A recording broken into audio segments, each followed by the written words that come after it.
Damn, son, where'd you find this?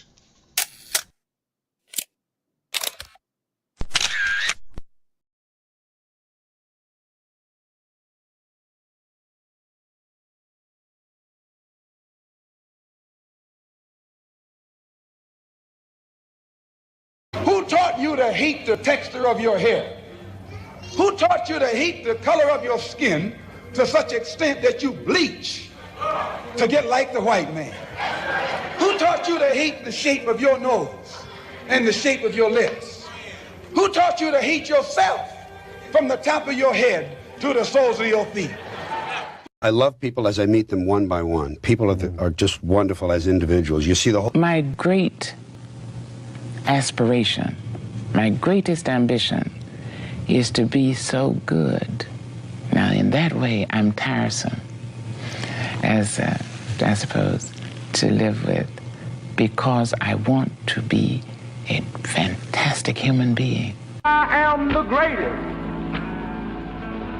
We're not disputing that, Cassius, but how does Sonny Liston feel about it? He can't feel but one way, and let's take everything I say and like it. Because February the 25th, I'm going to take back my job. I'm the champ. He's no champ. He's a tramp. When you see men fall, don't laugh. Learn. Learn. Because you're on your way up. And the things that tempt people to fall, you and I are not free from that temptation.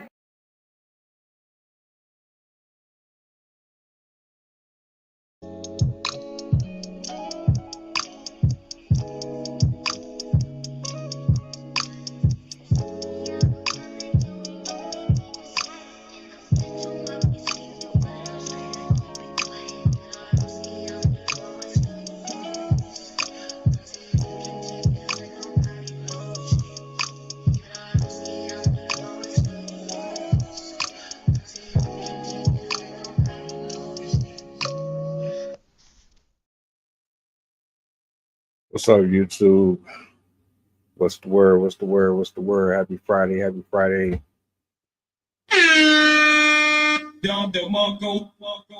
Talk to me nice. The weekend is here. How we feeling, everybody, man? Peace and blessings. Sydney, what's going on?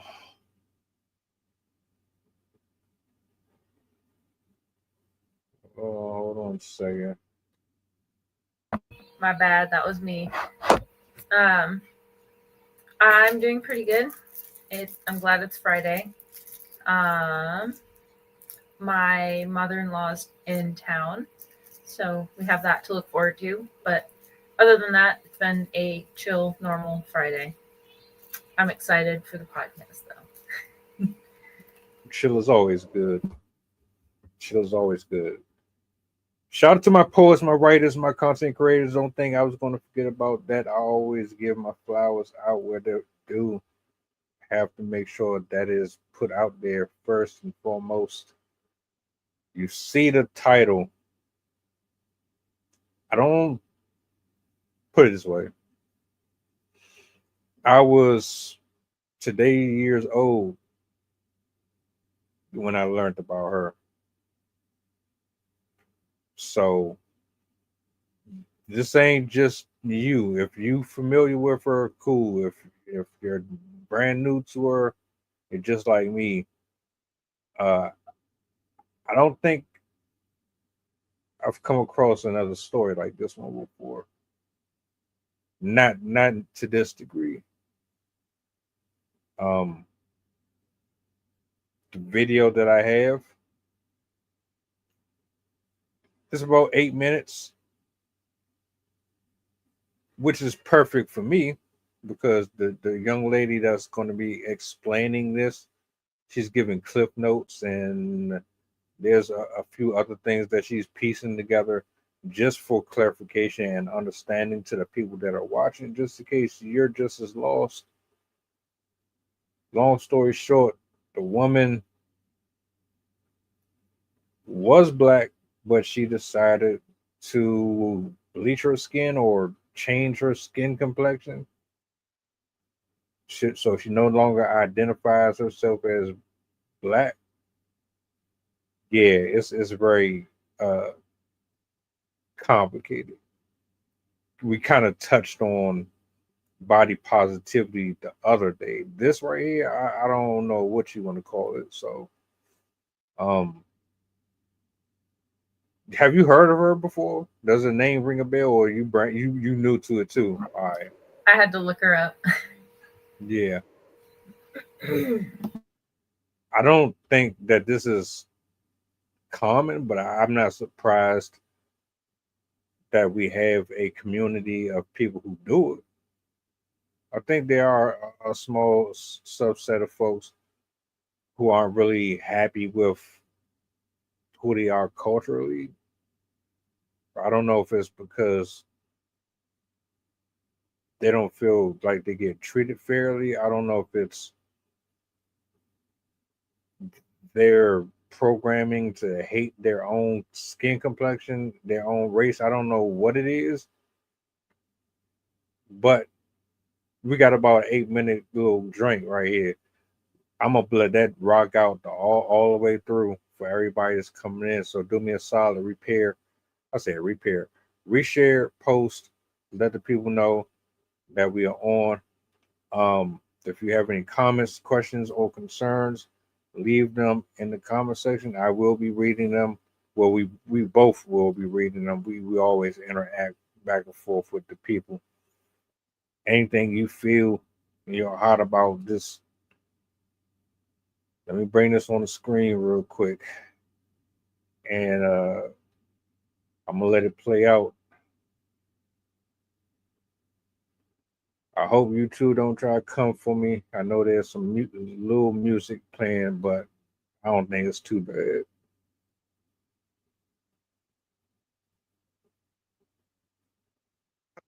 All right, y'all. So I want to address this comment because I've been seeing this comment as well as a couple other comments basically talking about, oh, why are you caring so much to tear a black woman down? You're a black woman tearing another black woman down. First of all, she's white. We established that as of today. Okay. She was originally black, but now she's no longer that. So she's transracial. We're going with it. Okay. If you guys knew the history of this woman's mouth when it comes to the black community, the black woman, or anything black related, you wouldn't be coming at me the way that y'all are coming at me. Me telling y'all that she was originally black is public record. Did I have to scrounge the fucking earth for this information? Yes, I did. Yes, I definitely did, because she did not want y'all to know that she was originally black. But I'm not sorry for telling y'all that she was black. She's black. It's something that you would know. You know what I'm saying? From the color of your skin or a picture of the color of your skin. So we're not even going to do, oh, you're bashing her, tearing her down. Da, da, da, da. Secondly, we're going to double back on this positivity. Oh, she speaks life into people, blah, blah, blah. First of all, you cannot self-hate and teach self-love. That doesn't work at all. Like I said, I'm not going to bring up anything that I found out about her, but I am going to bring up this video so y'all know why the fuck I am the way I am when it comes to her in the black community. Okay? Thank you. Bye. My job on this program is not only to and give opinion about this, that, and another. Are you enlightening It's also people? to educate and enlighten folks who might not that, but they already know. realize. No, they don't. A lot of folks don't realize how deep the rabbit hole goes. They have to know. Take things for granted. If we constantly aren't getting awards, we have except to keep for reminding folks what's going on. We have to educate folks. I understand because that. hopefully through education we can Yes. inspire change. Yes. All right. There's a problem out here, and the problem is that we're not on the boards. The problem is that the deck is stacked against us from out the gate. Now, like, yes. I know your whole position is, and that's why you. If you can't beat them, join a Republican. Yeah, right. You're just like, well, he's got to work through the system. That's what I do. I feel you and appreciate yes. that on a certain level, yes. but it still doesn't mean that what's wrong is not wrong. Yeah, it's wrong, but I mean, if you can't change it, what are you supposed to do? You got to keep beating down the doors, man. Well, you beat down the doors. I'm going to take the elevator. You know what? You would have so definitely, I mean, my God, not to mention your complexion, but you would have just been a house Negro back then. Okay. You would have been. What's wrong with that? Everybody else was trying to abolish slavery. You'd be like, well. Hey, I can get me a house out of the deal. There was a comedian. Who was it? Who was a comedian? Somebody help me out there who told the story about how, it wasn't a comedian. You know who it was? It was Malcolm X. Oh, boy. He talked about this. Talked about you, about the house Negroes. You know what he said? What did he say? He said the house Negro would be more upset about master's condition than even the master would. When master was sick, he'd be like, we sick, boss. Sick, boss? Like when the house is on fire, he didn't want to go anywhere. Our house is burned the down. hardest to put it out. Yes. The field Negroes like myself, Okay, well. we'd be hoping that damn thing would burn to the ground. Why would I want my house to burn? I'm living in a nice house. Look at you. Duh. God, you make me sick. I mean, I don't want my house to burn. I'm sorry. Donna, you feel good being called a handkerchief head house Negro? Really? That's fine, man. As long as you get your money. money. As I get what I need. I don't really believe that. Okay, You know what? I believe that on a certain level, but I do know you have some social consciousness, whether you want to believe it or not. You do. Racial consciousness. You do. I really do believe that. You're like, no, I don't. No, I don't. If you want to believe that, then that's good for you. Well, let me ask you this, Donna. I'm listening. On a very real level. Okay. Things are working out with your life as a media personality. Yes, it is. Do you feel, and I hope you answer this question correctly? What is correctly, Marshall? The way you would answer it. So it's probably going to be the right not way. correct. Exactly. Donna. Yes. I understand that you believe that you got to play the game to get in. Yes. But the question is, Donna, once you get in, are you going to reach back and bring somebody with Depends on who it is. I'm talking, you know what I'm talking about. I know what you're talking about. Depends on who it is. If they're not, are you going to reach back? Mess me up, no. Are you going to reach back and give priority to bring up another black sister, a black person in general, but a black sister? As long as they keep their mouth shut. What's that supposed to mean? As long as they don't mess it up for me. I don't want to bring them in and then they mess everything up for me. Oh, wow, you are lost. I'm not lost. I'm just a realist. You're just a realist. Yes. You're gonna catch hell on this. Somebody, please call and give this woman something. No, I'm being honest. I'm done with it. As long as they don't mess it up for you. Yeah. Now, on a certain level, Oprah feels that way. Oprah's whole staff is white. When she passed it, when she passed the torch, where did she pass it to? Nate Burkus. Well, she also gave her girlfriend Gail some love. Yeah. But she also gave the white guy some love in all different ways too. We're not gonna talk about Oh boy! Wow. Did you go there? Seriously, anyway, though, if you're an Oprah Winfrey, if you had the choice between hiring a talented black producer or hiring a talented, all things being equal, how far am I up the chain? You're up the chain. I mean, am I up there? I'm not saying Oprah Winfrey, but you're up there. You're Wendy Williams. You're on that level. Am I winning with the radio show or with the TV show? Whatever, man. When she had to get rid of her asking a very staff. simple question. All things being equal, I would hire someone who was people of person of color. No, I would not. Why not? Because I wouldn't do it. Why not? I just wouldn't do it. Because I just need to play the game to get where I need to go. I'm sorry. You lost your way. I'm sorry. I'm just sorry. I'm just being honest. You said we be honest. I'm being honest. Brian, she's gonna love this question. And so when you get a lawyer, you get what? A Jewish lawyer. So Wendy Williams' TV show doesn't count. That was. Well, hey, she's making money though. Well, she's not up there. And you know she had to get rid of her staff. Wendy Williams to Oprah. No, it's not on the same level. But I'm saying if she's on that level, what would you do? What would Donna do? I would keep my all-white staff. Oh my God! I mean, I'm just being honest. 3 white people to succeed her: Dr. Phil, Rachel Ray, and Nate Burkus. And they have all-white staff. And Nate Burkus. Wait, who was Dr. Phil? Who? Nate Burkus. And Rachel Ray. And Rachel Ray came out of her camp. Okay, I have a question for you, Marshall. Yes. Say I have an all-white staff, all-white producers, everything, but I take my money and give it to people of color and help them out, as far as programs and nonprofit organizations and things like that. That's a beautiful thing. Okay, well, that's what I'll do. That's a beautiful thing. But you can be a mentor to young, particularly African American women. And I would tell them get a white staff and then help outside your community. Oh, man, the best way you can help them is not just give. You don't give. Well, how does it go? How does it go? The expression. You're supposed to give them fish. Teach them how to fish as opposed to just giving them fish. Okay, well, I could teach them, open a school or something. But I think, you know what? I think you say that, but I know your story, Donna, and I know that there was one young lady that was in your life that you took a lot of time with to try to help, and she was straight Park Heights. Yes, so she was. You can play this role. No. Like I didn't have totally a problem sold with out, that. and you don't care. No, I didn't say that. I'm not totally sold out, but I'm gonna do what I need to do to get where I need to go. I'm not gonna step on myself or mess myself up. How would that step on you to hire people in your staff who are people of color? Because like when somebody had to help you out. Can I say something, please? Wendy Williams did that. Wendy Williams started an all-black radio station. Can I say something, please? Go ahead. They made her get rid of her staff. She has an all-white staff now.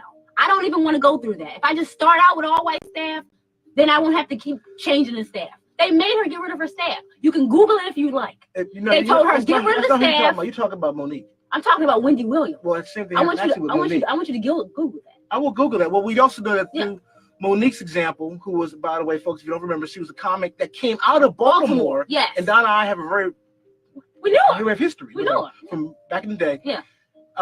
She had an all-black staff. And I remember one person who got on the show, and I mentioned the story before, and when they got on her show, they were like, by the way, Moody, I want to just congratulate you. I had a very good experience because all your people are people look like us. Yes. And they're doing a fantastic job. But you're only going to get so far with that staff. And guess what?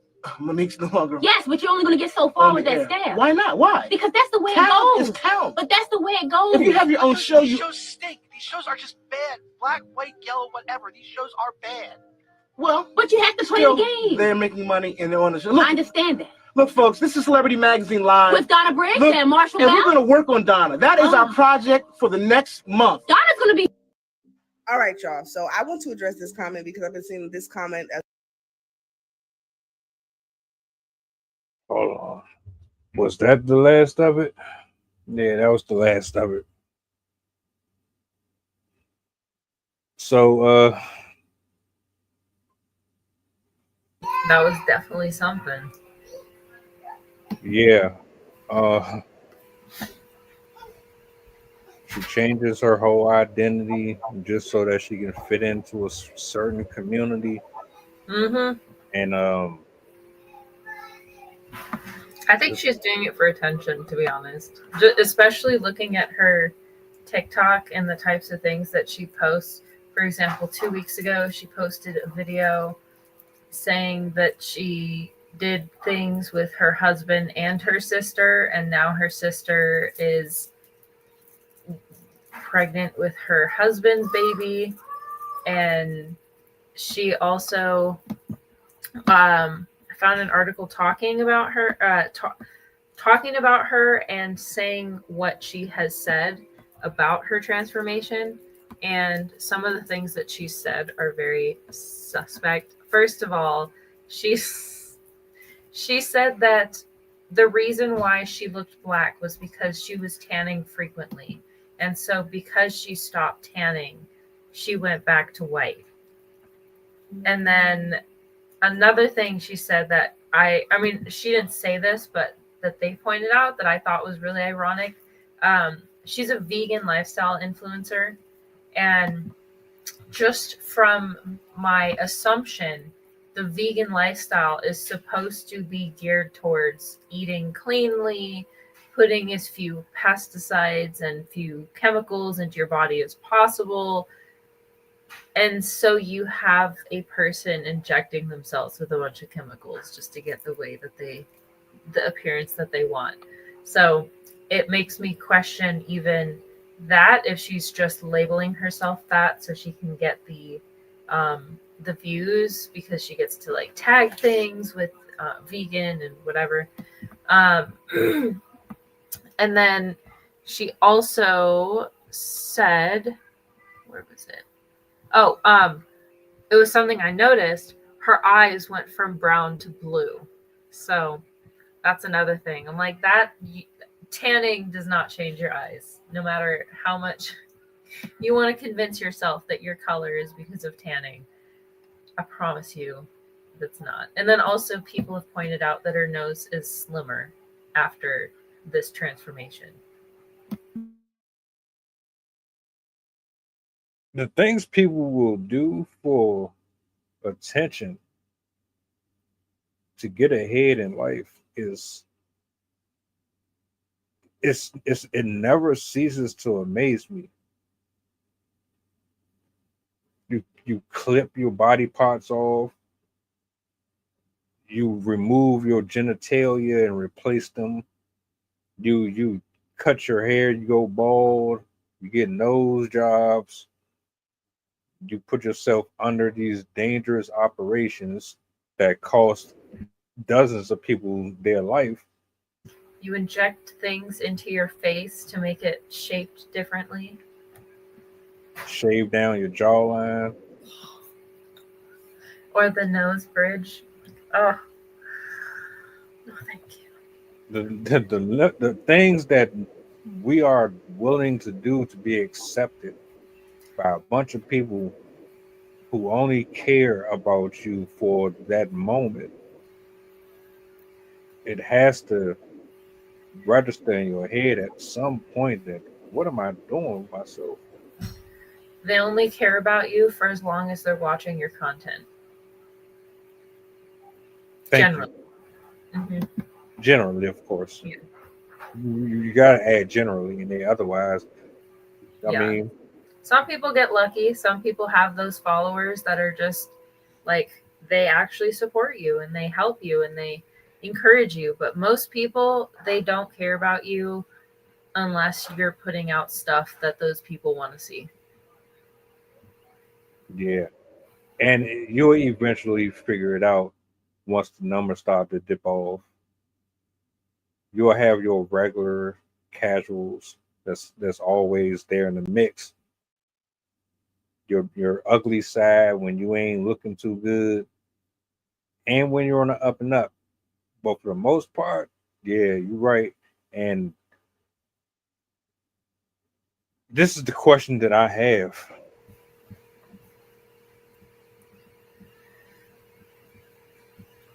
Why do people think that you jumping ship from one culture to another is going to make life any easier for you?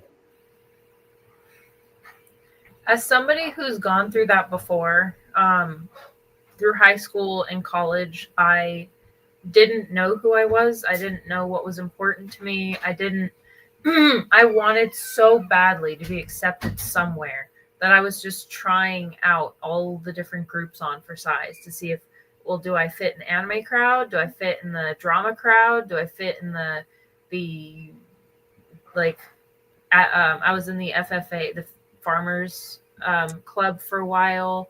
I worked at aquariums. I worked at an animal shelter. Like, I was just trying to find a group of people that would fit me in to their lives. And so I think that's a big part of it, is just wanting that sense of belonging, wanting to feel important, wanting to feel relevant, wanting to feel like people care about you. And it's honestly, I think it's really just a symptom of people not having good relationships anymore. There's people that are lucky and they have that ride or die friend, but most of us don't have that. We didn't get the opportunity to grow up with somebody our whole lives that knows us intimately, that we have all these memories and stuff. Most people have I don't even know what to call them, but like the ghost friends that they'll text you occasionally. They might ask how you're doing. They might send you pictures of what they're doing. But for the most part, like, they don't ask you how you are. They don't offer to come visit you. They don't like really dig into like who you are and how you are actually doing. They're just kind of like skimming the surface and they're not actually there. And I think that's why so many people are turning to social media, because there's the belief that, oh, well, if I can't find it in my circle, then I'm just going to widen my circle and search there. But because, I mean, the internet is so diverse. It's like a needle in a haystack still. Like, there's no guarantee that you're going to find a friend. I mean, we're seeing this with the dating pool right now, where no matter how often you go on those apps, like, there isn't really a change, because it's being alone, being isolated, being socially distanced for such a long time has an impact on your perception of relationships. It has an effect on how you interrelate with other people. Even just like 6 months secluded to yourself, you're more likely to not engage with people, not engage with conversation, and you'll gradually start to shift towards like self based activities. And yeah, so I think that social media is kind of an intoxicating mix of like, it doesn't take effort. You don't have to go out anywhere. You don't have to like doll yourself up or like go to the car and deal with parking and go to an event if you have social anxiety and all that stuff. Like, you can just have pseudo friends, Like, you can have 1,000 pseudo friends and get little bits of joy that add up to something that feels like it means something, but you know deep down that it doesn't. It's kind of the same thing as, like, you could eat 1,000 potato chips, but you're never going to feel full. You're never going to feel satisfied with just eating potato chips. And if anything, you're going to eventually start to feel sick and tired of them, and you don't want anything to do with them. And that's kind of where people are with relationships. It's a sad state of the way that people are looking at these things, man. And I've been there before too, so I know exactly what you're talking about. I had the long hair phase, I had the short hair phase, I had the shave your face phase, the grow it out phase. I've had the wanting to talk a certain way phase, to you be with this crew 1 minute, then you with another crew the next minute. It's like I had the blue hair phase. I have not gone down that road with dyeing my hair. I've seen a lot of dudes do it. I can't do that personally, but I kind of get it. If it makes you feel any better, I didn't have the heart to bleach my hair because I was thinking, like, all I could imagine was just this hairbrush on my head, like it being destroyed and all crunchy and dry and sad. So I couldn't get the courage to actually bleach it. So it was just dye on top of my hair color. So it was just like a dark greeny blue, but I still had to have my color days in. That was between high school and early college. And then after that, I realized how much effort it is, so I gave up. So you came out of that, but you know, I guess I would ask you what made you realize, like, all right, this ain't even for me for real. I tried it, didn't like it. I'm doing a whole lot of experimenting with my identity. It's time for me to kind of level off and take my own path. When did you really come to that conclusion? Did people help you figure that out? Was it circumstances, or was it? I had two, I can actually say I have two separate moments that really affected my path in that way.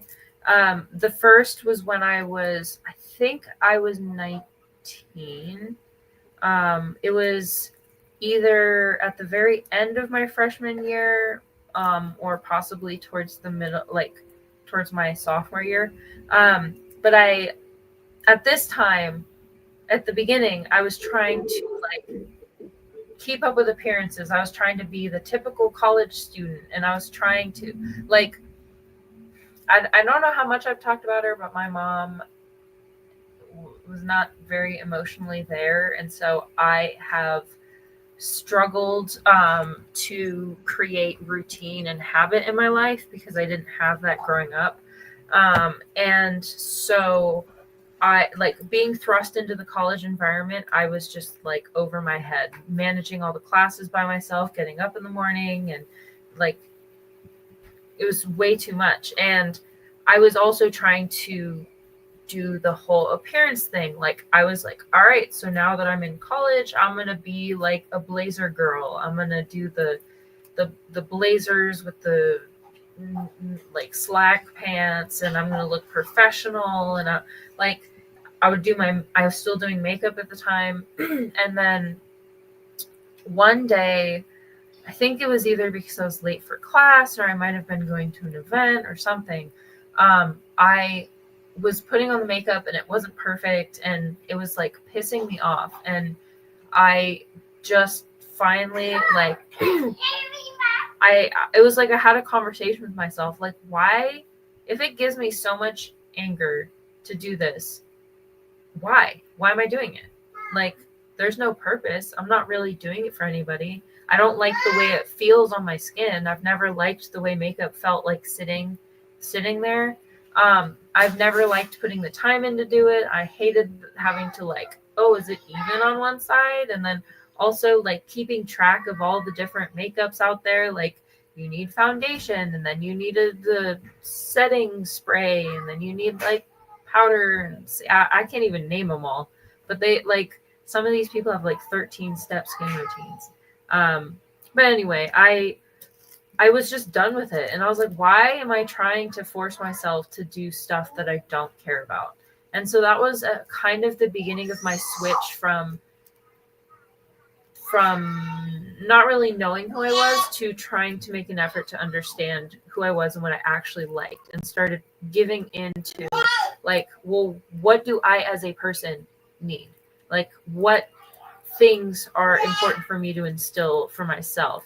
And so, yeah, I definitely had a lot of ups and downs because I like to buy things. That was kind of how I manifested my personalities. And so I had a lot of periods where I'd buy a bunch of stuff and then it'd be like, oh, I'm not that anymore. So I'd get rid of it and then buy a whole bunch of new stuff. Like I thought that you had to buy the stuff. Like basically I thought you could buy the lifestyle. Like if I bought the stuff and I had the stuff, then I just automatically start living that life. But it took me like 29 years to realize it doesn't work that way. You can't just buy your way into habits. There's no way you can just like make yourself do something by setting up your space to make that happen, because you could easily set up your space and then lie in bed all day long and do nothing.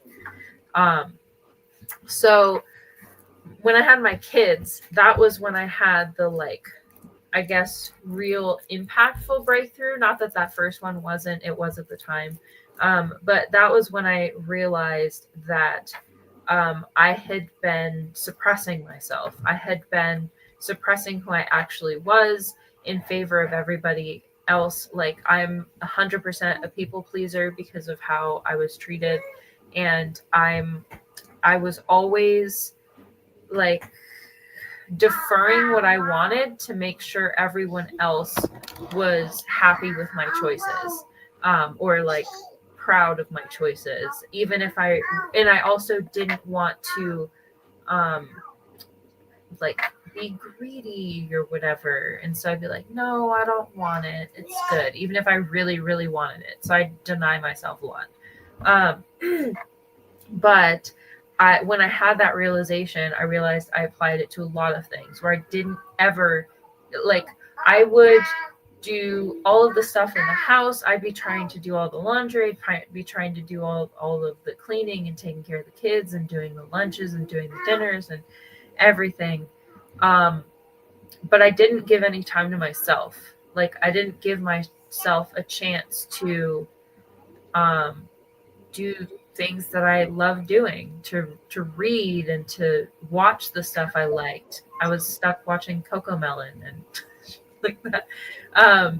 So once I realized that I had to start giving into myself, like the things that were important to me, a lot of my issues started to go away. Like my anxiety, my internal sense of like, it wasn't really anger, but it was more like that bubbling feeling, like something's not right. I'm very discontented. I'm not happy with the situation, but I don't know what to do about it. Like that kind of like, I don't know what I'm doing. I don't know where to go next. And that really helped a lot.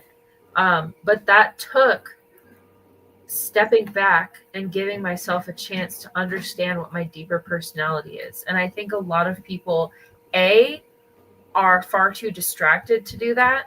And B, they don't see the point in doing it. It's almost like exercise. It's the same thing as physical exercise. It's a practice. You have to work at it to get better at it. And at first it's going to feel excruciating, but eventually you're going to start learning how to lean in and evaluate the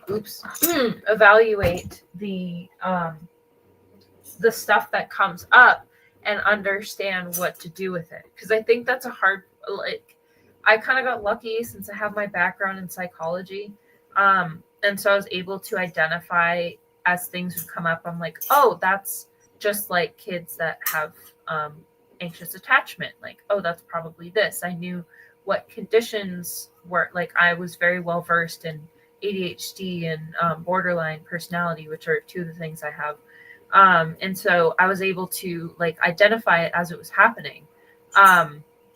But a lot of people don't have that. They don't have that background. They don't have the knowledge. And so they just brush it aside or ignore or downplay the things that they're feeling. And by doing any of those things, by ignoring it, by pushing it aside, by using substances to distract from it or using social media to distract from it, you don't get the chance to actually heal from it. And so it's going to keep coming up until you confront it or until it basically knocks you over, knocks you off your feet and kills your momentum. And like, that's what depression is. Depression is your body telling you to stop. It's not a condition, it's a symptom. It's your body letting you know that it can't take what you're putting in it or on it or forcing it to do any longer. Anxiety is the manifestation. This is one of my favorite descriptions of this. Anxiety is fear for the future. Depression is fear for what happened in the past, or like discomfort with the past. So yeah, a lot of people don't give themselves the opportunity to truly process things that come up. I'll add one more thing and then I'll stop. Carl Jung, he was really famous for the subconscious, understanding that there's a deeper mind beyond our comprehensive or our comprehension type mind, the one that we're conscious of. And he said that we have, I think he called it the black or the dark something, or something like that, where you basically have to truly have self-actualization, where you are free from all these burdens, mental burdens.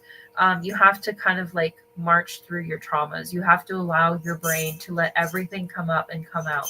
And whether that requires you to, like he said, the best way to do this is to sit alone in a room, a dark room, and don't listen to anything, don't do anything, just lay there in the dark with your eyes open and just let the feelings, the thoughts come out and allow your brain to process them without responding to them or trying to fix them.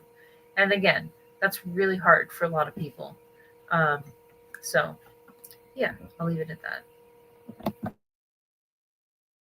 That woman has some issues with her family, and she has some issues with her upbringing. I'll go out on a limb and say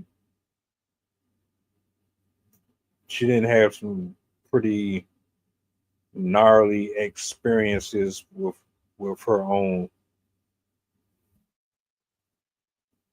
Because to me, the way that she described saying, "Oh, I'll have a white cast only, and I won't."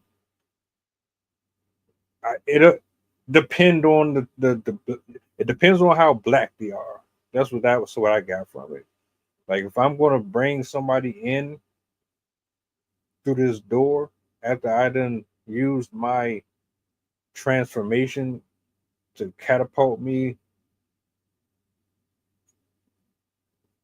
you're going to have to be a certain type of black. Like you can be black, but you can't be too black. Like you can be Dwayne from a different world black. You can't be Patrice O'Neal black. So it's like I guarantee you, either she got bullied or it was just something traumatic that she was constantly facing that made her look at us the way she does. And I don't think that black people dislike black people. I'm not talking about the ignorant shooting each other stuff. I'm talking about the actual racial profiling stuff. You know, where you're looking at certain stereotypes that are constantly associated with us, and you don't like them because of it, and you assume that everyone is like that. I don't know what her deal is, but it's something deeper there, man. It's definitely beyond just, oh, I'm gonna get in the hyperbolic time chamber and change my entire appearance and then lie about it and say I was naturally this way, but I was tanning the whole time because I stopped. I just magically went back to my natural complexion. No, nobody buys that, ma'am. Sorry. I mean, a perfect case of how that, I mean, honestly, this is to me a form of body dysmorphia where you are so unhappy with your physical appearance that you feel the need to change it through more extreme measures. But I mean, Michael Jackson was that's exactly what he did to himself. And everyone knows that he was deeply traumatized. He had a lot of issues growing up, and he experienced multiple forms of abuse in his childhood. And not to mention the fact that he was thrust into the limelight quite early, which we already know has impacts on children as well, even without abuse. So, I mean, it just kind of, it's obviously just a single case, but it exemplifies how people are more likely to do that if they are experiencing that type of dissatisfaction with self. Because I know he was deeply, he discussed it on TV about how much he disliked his skin tone. One thing I want to add that make it, to me, being transracial doesn't make as much sense as it could. Like, I feel like race is not just physical characteristics, it's also your cultural experience. Because white children are raised differently than black children. And it's not because of their, like, it's not because the parents want to, like, oh, white kids are raised this way, so we want to raise our kids this way. They do so because they have to. Because black children are more likely to have so many different things happen to them than white kids. They're more likely to get arrested. They're more likely to get kicked out of school. They're more likely to be reprimanded even if the behavior wasn't caused by them. They're more likely to be accused of a crime even if they didn't do it. There's so many statistics that show they get treated differently because of the way that they look. And so that requires different types of parenting, because you're going to have to talk to your kids much earlier about what to do around police, what to do if you witness a crime, what to do with 911. Like, and because I grew up in it and I saw it, my community was primarily white. The first African-American kid that I saw at my school came when I was in 8th grade. And I was in the school from 3rd to 8th grade. And there is a distinct difference in culture, because there is more of a comfortability in white culture than there is in black culture. There's more of a sense of fear and anxiety within the black community than there is in the white community. Like, there's kind of a self-assuredness. And I've noticed that white people are far more willing to disparage other groups. Like, it's a pastime. I don't know what it is about it, but it's like half their socialization is insulting other groups of people, and it's also the kind of entitlement that they bestow on their kids, where it's like, it's you earned it because you deserved it and you deserve the world type of mentality, where Black parents tend to be more realistic. We're like, this is what you're going to face, this is what you should do, and your most important job is to be good. Like, is to be, don't lie, don't cheat, don't whatever. But I've noticed white families tend to be far more competitive and tend to be the ones that have kids that are cheating and lying, deceiving, blaming people for things that they ended up doing. And I'm trying not to generalize because I don't know what the actual statistics are, but I watch a lot of true crime, and you can see after a while differences in who's committing which crimes. And there is some research that I have read on these topics, but yeah. I've seen people sell their soul to become musically acknowledged. They got into the industry happy-go-lucky. Their consciousness was pure snow. 2 or 3 albums later, they worship the devil on stage.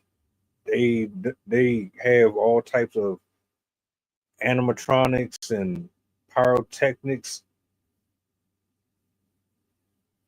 performing weird little rituals, and the person that they were before they got in versus after is amazing. And I can understand if this was like a single incident, but it's on repeat.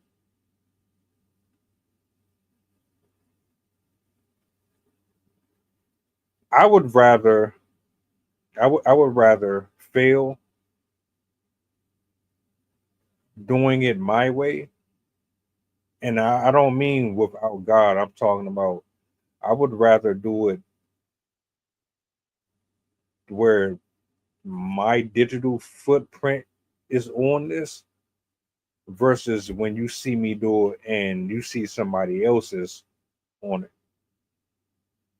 Like, all you can think of is James Brown when you hear me sing, or all you hear or see is BB King or Edgar Allan Poe when he writes. That's all. Nah, I don't want to ever be identified as a copycat. You get one life, one chance to do whatever it is that needs to be done here. I do not want to be a carbon copy. Even if that means at most I travel from city to city and I don't actually get on an airplane. I'm going to do it my way, nobody else's. And for her, I know there's a lot of people like that, which is why y'all keep cutting into your body. And that's why you on social media, on IG and all these platforms, showing off your skin, and you taking risk every time you do that, because you know what type of people are out here on these platforms: trolls, stalkers, weirdos, perverts, pedos. You got a grocery list of different personalities up here every day. Y'all still willing to risk your livelihoods up here doing that stuff. Not to mention, those procedures could take your life as well, especially if you don't go to a place that's reputable. paying $20 for a Brazilian butt lift. The last story, it was not the last one. Like a year ago, I did one on a transgender woman. She was a doctor,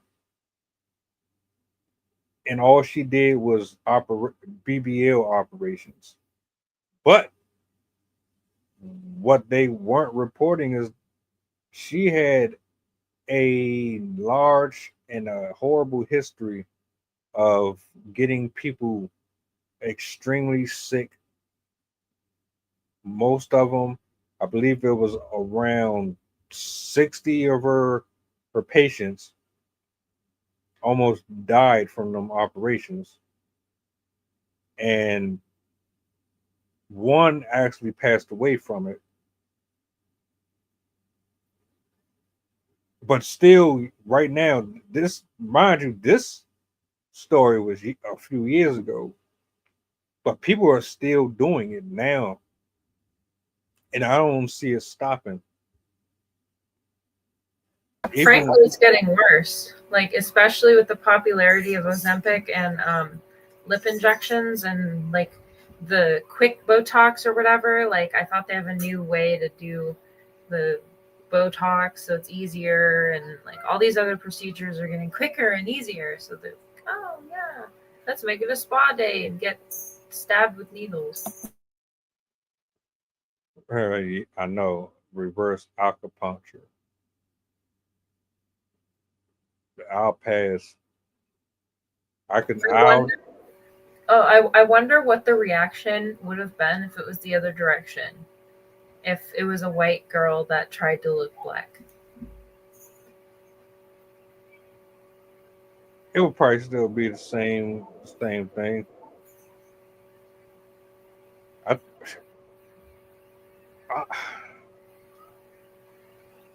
It's all weird to me.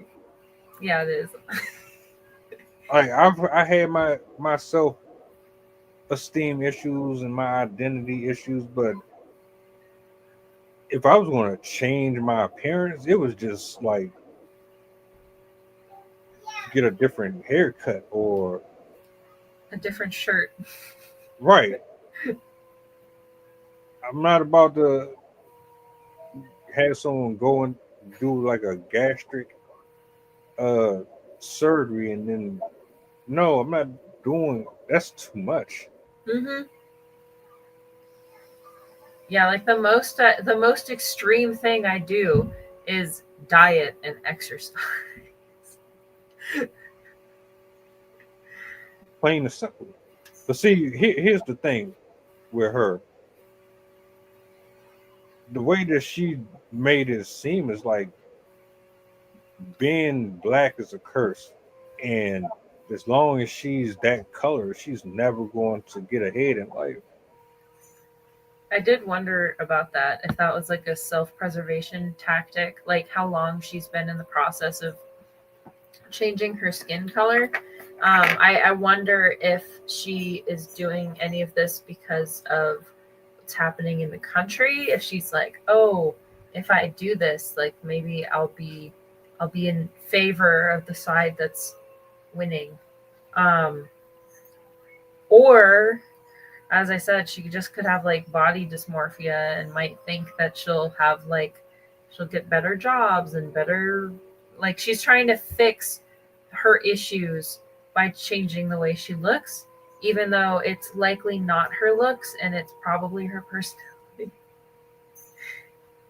Yeah, to be honest, for those, and this is just my opinion, for those of you who blame everything on oppression, I mean, there's factors there that play a role in it, but also consider the fact that you might just be lazy. You're not educated, you're not reading, you're not working with your community, you're working against it. The things that you are contributing to the cause is not really helping at all. Maybe you're just lackadaisical. Maybe you're not as resourceful as you could be. Maybe you're not as knowledgeable as you think you are. Maybe you use excuses to get out of doing the work. I'm not going to say that the government and these establishments don't play a role in what's happening, but you're not helping destabilize their goals either. Something to think about. Every finger is not directed at someone else. You point one at them, there's three pointing back at you.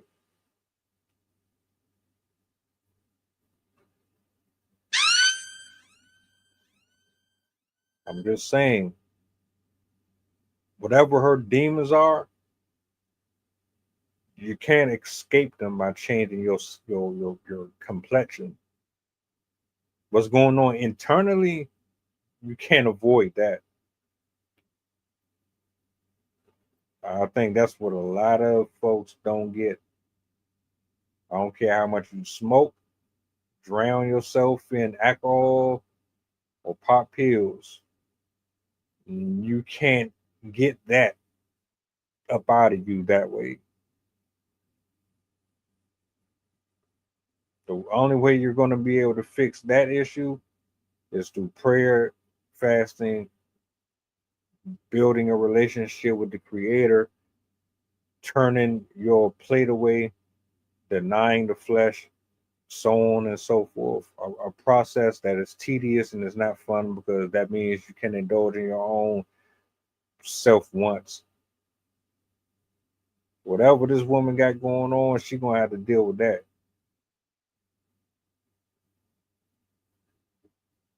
And just because you change your complexion is not going to necessarily mean you get an advantage or a disadvantage. Hell, Joy Taylor got fired from Fox 5 for all the sexual activities alleged with her and the boss and all that. But guess what? She black. That ain't going to stop her from finding another job. I don't approve or acknowledge the way that she got to where she is, but we're not going to pretend like your complexion is the main ingredient to why you don't get as far as you could.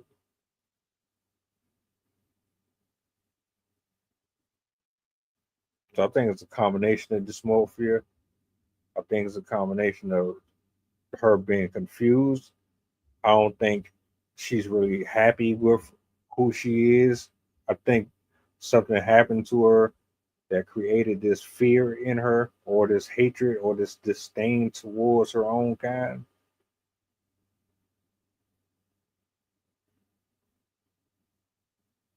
But it's a unique story. It is. I never seen anybody go through that or do that. Specifically to call it survival. I do think that is preservation, self-preservation, that is. I genuinely wonder what triggered her to start this, or like was this something like with people that are like transgender. I know a lot of them start thinking about it very early in life. Like it's something that sits with them, that they wrangle with, that they're like, what is this feeling? Where is it coming from?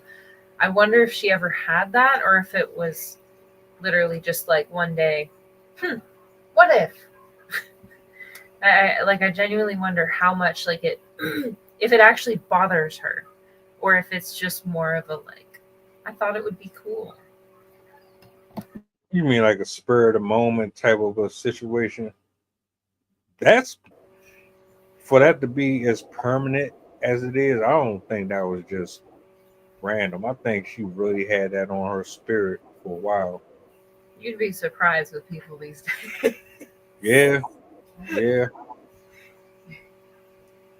I'm sporadic, but I'm not that sporadic.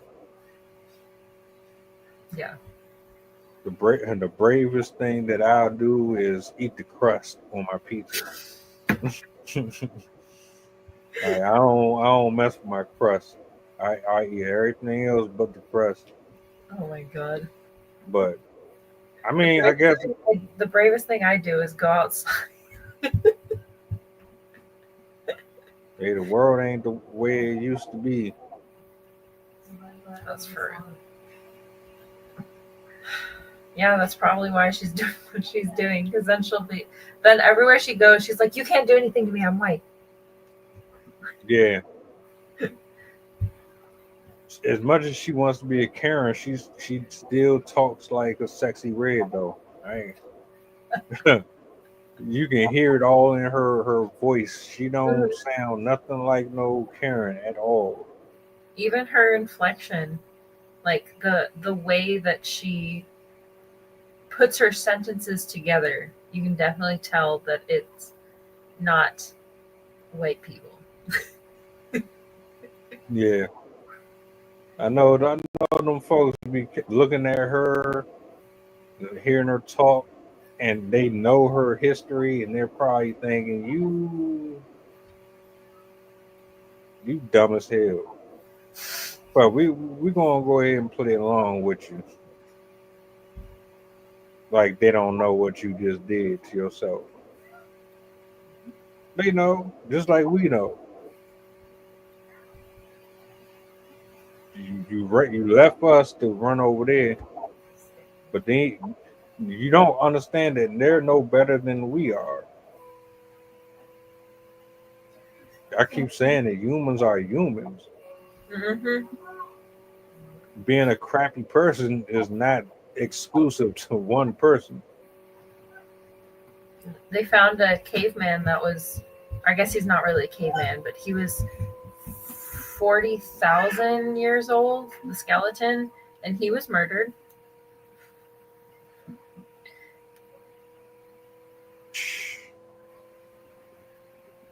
Yeah, it don't really make a difference, bro. That's the bottom line.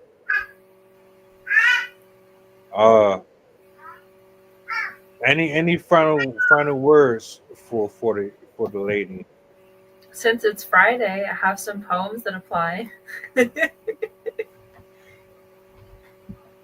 right. So I have two that apply. One of them applies more to the finding yourself, and then the other one applies to your skin. It'll make sense. So the first one, I've probably done this one before, but I really like it. It's called kintsugi, and for a little background, kintsugi is the Japanese art of putting broken plates and pottery back together. You glue the pieces back together, and then you fill in the cracks and the empty pieces that are missing with gold. So I wrote this poem about this art, but as a metaphor. In the breaking is becoming, unbinding, refinding, pressure points of creation, quarters and halves, mending into a new equal form, when thoughts of our has-beenness lay haphazard and worn. In the breaking, there is new purpose and light, bird flight of ideas coming together, once fitting boundaries reconnecting, seeking new peace at the emotionally broken cliffs of a razor's edge. In the breaking is the self reborn, made anew from tectonic shelf shaking, continents crashing at the scar of then and now, deciding last minute whether to be up or down, while the waves smash silently at wrinkled conviction. In the breaking is becoming, mixed from the life you once had, the ash, brushing urushied metals into this aching gash.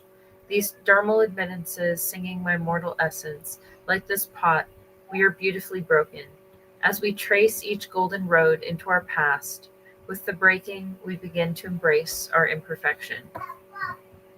So that was that one. And then the other one is called I've Got You Covered. Running over hills and valleys, spaces full of dreams, deep oceans full of self-esteem, the blanket of protection, numbs the harsh sensation, source of artistic articulation, windows to the world of warmth, and can taste the sky. enwraps us and enables us to sense our passion's fire, shield from the hatred, but a keyhole to the soul. The outer edges of ourselves really make us whole, blackish brown or whitish brown or others in between, the lavish leathers and the wise, the blemished and the new. Beauty is not just skin deep, for beauty's really you. And Sensational. appreciate that. Of course. Had to Awesome. end with something motivating. Oh, it is. I would love for her to have heard that, especially that first one.